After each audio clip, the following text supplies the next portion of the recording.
Indians के लिए real estate हमेशा से एक एस्पिरेशनल और इमोशनल परचेज रहा है, लेकिन अब फाइनेंशियल लिटरेसी के बढ़ने और रियल एस्टेट को लेके लोगों के प्रैक्टिकल होने से इस सेक्टर में चेंजेस आ रहे हैं। रियल एस्टेट में इन्वेस्ट करने के फायदे तो बहुत हैं, लेकिन ये आसान नहीं है। बहुत सारे फॉर्मेलिटीज, बड़ा कैपिटल रिक्वायरमेंट और लिक्विडिटी कम होने की वजह से real estate investment stock investment जितने आसान नहीं होते। तो रियल एस्टेट इन्वेस्टमेंट को सिंप्लीफाई करने और ज्यादा एक्सेसिबल बनाने के लिए गवर्नमेंट और सेबी ने रीट्स को 2019 में इंडिया में इंट्रोड्यूस किया। आज इंडिया के रीट्स का total market capitalisation 85,000 crore rupees है। ग्लोबल रीट्स का market cap 173.69 lakh crore rupees है, जो इंडिया से बहुत बड़ा है। इसका मतलब ये है कि अगर इंडिया के रीट्स सही चले तो इस इंडस्ट्री में ग्रोथ का बहुत स्कोप है। सिर्फ 6 साल पहले आने की वजह से रीट्स अभी तक दूसरे इन्वेस्टमेंट इंस्ट्रूमेंट्स जितने बड़े नहीं हुए हैं, लेकिन इंडिया में रीट्स की पॉपुलैरिटी बढ़ रही है।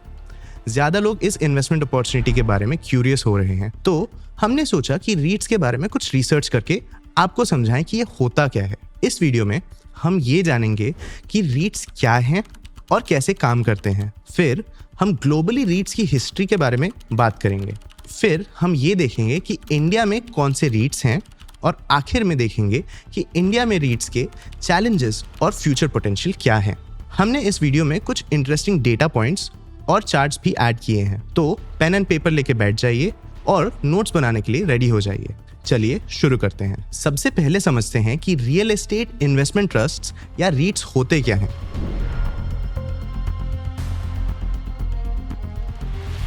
इन्हें आप रियल एस्टेट का म्यूचुअल फंड मान सकते हैं। देखिए, म्यूचुअल फंड्स की तरह रीट्स भी अलग अलग इन्वेस्टर्स से पैसा इकट्ठा करते हैं। जब फंड्स का एक पूल बन जाता है तो उसे एक एसेट में इन्वेस्ट किया जाता है। म्यूचुअल फंड्स और रीट्स में फर्क ये है कि ये दोनों अलग अलग एसेट टाइप्स में इन्वेस्ट करते हैं। जहां mutual funds stocks, bonds, indices और दूसरे एसेट क्लासेस में इन्वेस्ट कर सकते हैं, लेकिन रीट्स सिर्फ income generating real estate assets में इन्वेस्ट करते हैं। और income generating real estate assets क्या होते हैं? ये कोई भी प्रॉपर्टी हो सकती है जो किसी और को लीज पर दी गई हो। इन प्रॉपर्टीज पे मिलने वाला रेंट इनका इनकम होता है।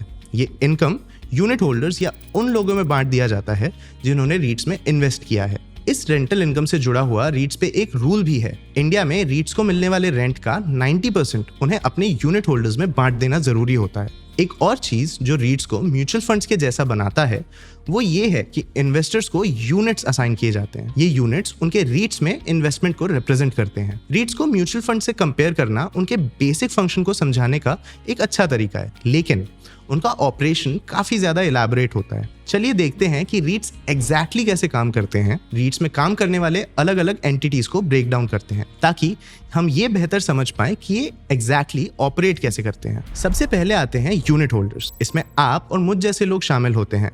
ये वो लोग हैं जो रीट्स में इन्वेस्ट करते हैं। अपने इन्वेस्टमेंट के बदले इन यूनिट होल्डर्स को इनकम डिस्ट्रीब्यूशन या डिविडेंड्स मिलते हैं। जैसा कि मैंने पहले कहा था, रीट्स income generating real estate properties खरीदते हैं और इनसे आने वाला रेंट ही वो डिविडेंड होता है जो यूनिट होल्डर्स में बांट दिया जाता है। फिर आते हैं स्पॉन्सर्स। ये वो लोग हैं जो रीट्स सेटअप करते हैं और रीट्स के लिए ट्रस्टीज और मैनेजर्स अपॉइंट करते हैं। रीट के स्पॉन्सर्स लिस्टेड कंपनी के प्रमोटर्स की तरह होते हैं। इंडिया में रीट स्पॉन्सर और स्पॉन्सर ग्रुप को पहले 3 साल तक रीट के 25% यूनिट्स रखने होते हैं। 3 साल के बाद वो अपनी होल्डिंग 15% तक कम कर सकते हैं। ये रूल इंश्योर करता है कि फाउंडिंग मेंबर्स का रीट में थोड़ा स्टेक रहे, जैसे कि हम कंपनीज के फाउंडर्स और प्रमोटर्स से एक्सपेक्ट करते हैं कि उनका अपनी कंपनी में स्टेक हो। उसके बाद आते हैं रीट के ट्रस्टीज। ये लोग रीट में यूनिट होल्डर्स को रिप्रेजेंट करते हैं। वो यूनिट होल्डर्स की तरफ से प्रॉपर्टी का ओनरशिप रखते हैं और इस बात का भी ध्यान रखते हैं कि यूनिट होल्डर्स के इंटरेस्ट प्रोटेक्टेड रहें। ट्रस्ट में रीट मैनेजर और प्रॉपर्टी मैनेजर भी होते हैं।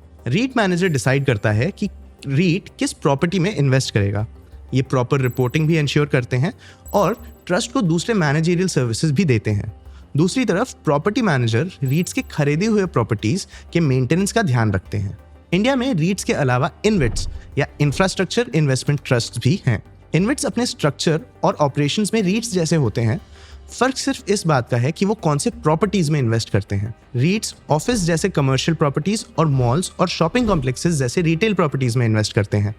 दूसरी तरफ InvITs highways, power plants, transmission lines जैसे इंफ्रास्ट्रक्चर प्रोजेक्ट्स में इन्वेस्ट करते हैं।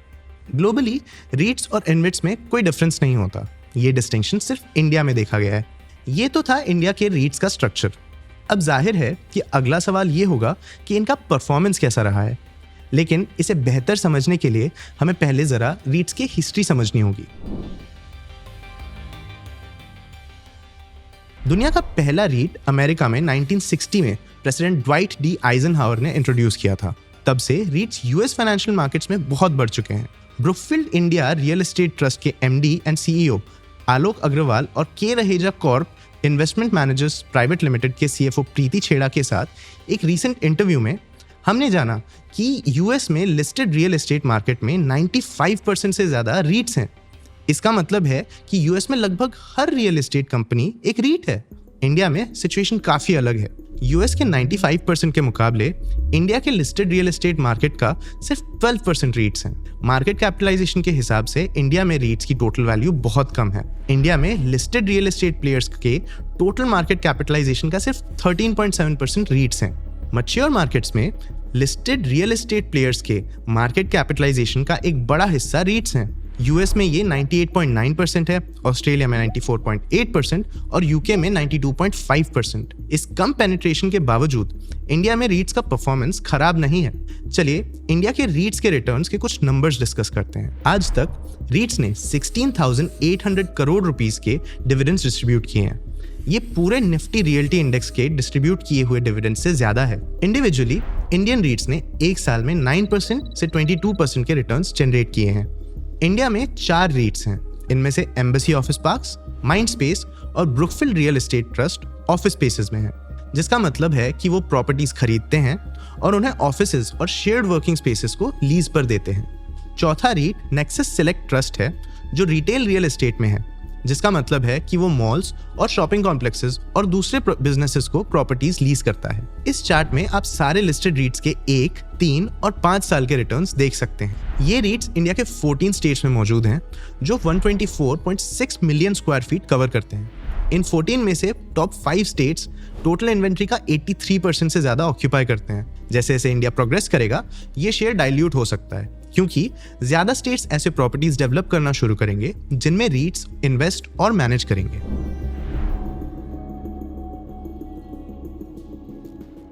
अब पोटेंशियल अपसाइड्स के बावजूद रीट्स कोई परफेक्ट इंस्ट्रूमेंट नहीं है। इसके खुद के कुछ चैलेंजेस और प्रॉब्लम्स भी हैं। अगर आप इन्हें एक इन्वेस्टमेंट ऑप्शन कंसिडर कर रहे हैं तो ये जरूरी है कि आप इनके अच्छे और बुरे दोनों जानें। अगर रियल एस्टेट और रीट्स को कंपेयर करें तो रीट्स ज्यादा लिक्विड हैं। ऐसा इसीलिए क्योंकि जमीन बेचने से रीट्स के यूनिट्स बेचना बहुत आसान है। लेकिन याद रखिए, रीट्स अभी भी इंडिया में काफी नए हैं। इसी वजह से रीट्स में इन्वेस्टर्स भी बहुत कम हैं। इंडिया में लगभग 2.5 लाख यूनिट होल्डर्स हैं रीट्स के। अब 2.5 लाख खुद में एक बड़ा नंबर लग सकता है, लेकिन इंडिया के रिटेल इन्वेस्टर्स के कंपैरिजन में ये बहुत कम है। कंटेक्स्ट के लिए इंडियन स्टॉक मार्केट्स में 11 करोड़ से ज्यादा इन्वेस्टर्स हैं। रीट्स में इतने कम यूनिट होल्डर्स होने की वजह से इनका लिक्विडिटी स्टॉक से काफी कम होता है। ये अनइवन डिमांड और सप्लाई रीट्स के अगले प्रॉब्लम का कारण भी है, जो है प्राइसिंग। हालांकि रीट यूनिट्स का वैल्यू ट्रस्ट के ओन प्रॉपर्टीज से जुड़ा होता है, ये अनइवन डिमांड और सप्लाई प्राइसेस को बहुत ज्यादा बढ़ा या कम कर सकता है। रीट्स को अक्सर एक सिक्योर बेट कहा जाता है, लेकिन डिमांड और सप्लाई से अफेक्ट होने के कारण रीट्स भी मार्केट वॉलेटिलिटी फेस करता है। इसी वजह से मुझे लगता है कि ये वॉलेटिलिटी रीट्स को कुछ हद तक स्टॉक्स जितना ही रिस्की बना देते हैं। अब इन सारे प्रॉब्लम्स का एक बड़ा कारण है रीट्स का इंडिया में बहुत नया होना। जैसे जैसे इंडस्ट्री बढ़ेगा, बहुत कुछ बदलेगा। क्या बदलेगा ये एग्जैक्टली बताना मुश्किल है, लेकिन हम रीट्स से आगे क्या एक्सपेक्ट कर सकते हैं, इसका एक अंदाजा लगाया जा सकता है। जैसे मैंने पहले बताया, हमने हाल ही में मिस्टर आलोक अग्रवाल और प्रीति छेड़ा का इंटरव्यू लिया और उन्होंने हमें इंडिया में रीट्स के फ्यूचर के बारे में कुछ इंटरेस्टिंग इनसाइट्स दिए। चलिए इन्हें देखते हैं। रीट्स के पास फ्यूचर में एक मैसिव अपसाइड हो सकता है। स्टैटिस्टिक्स भी इस स्टेटमेंट को बैक करते हैं। चलिए कुछ नंबर्स कंपेयर करते हैं। इंडिया के रीट्स के पास 100 million square feet office real estate का इन्वेंट्री है। टोटल ऑफिस स्पेस जो रीटेबल है या रीट्स ओन कर सकते हैं वो 400 मिलियन स्क्वायर फीट है। इसका मतलब है कि सिर्फ ऑफिस स्पेस में ही 4x ग्रोथ का पोटेंशियल है। ये 400 मिलियन स्क्वायर फीट सबसे रीसेंट नंबर है और ये एक्चुअली बढ़ रहा है। इंडिया हर साल लगभग 40 से 50 million square feet office space add करता है। रिटेल स्पेसेस की बात करें तो सिर्फ 10 मिलियन स्क्वायर फीट की प्रॉपर्टीज रीट्स के ओनरशिप में है। टोटल अवेलेबल स्पेस लगभग 70 मिलियन स्क्वायर फीट है। ये 7x ग्रोथ का पोटेंशियल है। इंडिया में GCCs या ग्लोबल कैपेबिलिटी सेंटर्स भी बढ़ रहे हैं। ये वो ऑफिसेज हैं जो MNCs दूसरे देशों में सेटअप करते हैं। GCC के थ्रू कंपनीज लेबर कॉस्ट बचाते हैं या कुछ लोकेशन के स्पेशलाइज्ड टैलेंट को यूटिलाइज कर पाते हैं। इंडिया काफी समय से चाइना के साथ चीप लेबर सप्लाई में कम्पीट करता रहा है, लेकिन अब समय बदल रहा है क्योंकि India office to the world बन रहा है जो MNCs को स्पेशलाइज्ड टैलेंट प्रोवाइड करता है। अगर हम नंबर्स देखें तो EY के एक रिपोर्ट के मुताबिक 2023 में कुल 1580 GCCs थे।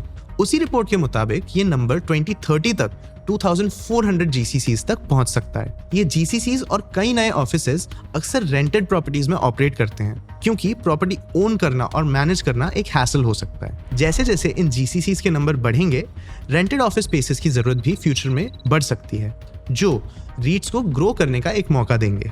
तो आज के रीट्स के इस वीडियो के लिए इतना ही। चलिए, जो कुछ भी हमने आज डिस्कस किया जल्दी से उसे समराइज कर लेते हैं। रीट्स म्यूचुअल फंड्स की तरह होते हैं जो income generating real estate assets में इन्वेस्ट करते हैं। इसका मतलब है कि वो पब्लिक से इन्वेस्टमेंट कलेक्ट करते हैं और ऐसे प्रॉपर्टीज खरीदते हैं जिन्हें वो ऑफिस स्पेसेस या रिटेल स्पेसेस के रूप में रेंट पर दे सकते हैं। इन प्रॉपर्टीज से मिलने वाला रेंट फिर उन इन्वेस्टर्स में डिस्ट्रीब्यूट किया जाता है जिनसे रीट्स कैपिटल कलेक्ट करते हैं।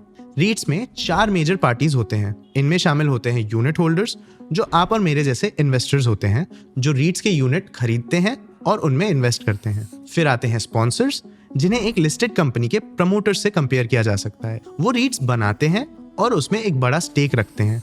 मैनेजर्स भी होते हैं जो डिसाइड करते हैं कि रीट किस प्रॉपर्टीज में इन्वेस्ट करेगा और प्रॉपर्टीज के मेंटेनेंस, प्रॉपर रिपोर्टिंग और कंप्लायंस और दूसरे टास्क को हैंडल करते हैं। रीट्स के पास ट्रस्टीज भी होते हैं जो यूनिट होल्डर्स को रिप्रेजेंट करते हैं और उन एसेट्स को होल्ड करते हैं जिनमें रीट इन्वेस्ट करता है यूनिट होल्डर्स के बेनिफिट के लिए। इंडिया में रीट इंडस्ट्री अभी बहुत नया है और ग्लोबल इंडस्ट्री से काफी अलग है।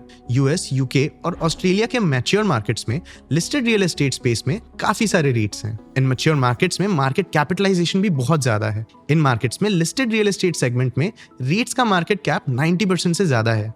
इंडिया में रीट्स total listed real estate players के मार्केट कैपिटलाइजेशन का सिर्फ 13.7% हिस्सा है। इंडिया में 4 रीट्स हैं: embassy office parks, nexus select trust, Mindspace और ब्रुकफील्ड रियल एस्टेट ट्रस्ट। इनमें से नेक्सस सेलेक्ट ट्रस्ट अकेला रीट है जो रिटेल रियल एस्टेट में इन्वेस्ट करता है, बाकी कमर्शियल रियल एस्टेट में इन्वेस्ट करते हैं। रीट्स इंडिया में अभी भी काफी नए हैं और इसके कारण उनका पेनिट्रेशन कम है। इस वजह से रीट्स में इन्वेस्टर्स काफी कम है, जो लिक्विडिटी चैलेंजेस का कारण बन सकता है। इन चैलेंजेस के बावजूद इंडिया दुनिया का ऑफिस बनता जा रहा है, जो रीट्स के लिए बढ़ने का एक मौका हो सकता है। एक चीज जो हम सबको ध्यान में रखनी चाहिए वो ये है कि ये इक्विटी वर्सेस रीट्स नहीं है। हम अक्सर ऑल्टरनेट मेथड्स या रनअवे इन्वेस्टमेंट्स ढूंढते हैं, लेकिन ये इन्वेस्टमेंट्स को देखने का सही तरीका नहीं है। जैसे मिस्टर आलोक अग्रवाल ने हमें इंटरव्यू में कहा, REITs should be some part of a core portfolio. REITs आपके पोर्टफोलियो में रियल एस्टेट कंपोनेंट ऐड करके उसे डाइवर्सिफाई करने में मदद कर सकते हैं, लेकिन वो एक रिप्लेसमेंट नहीं है जिस पर आप पूरी तरह डिपेंड कर सकते हैं। आज के वीडियो के लिए इतना ही। मैं हूं आपका होस्ट देव। मिलते हैं अगले वीडियो में।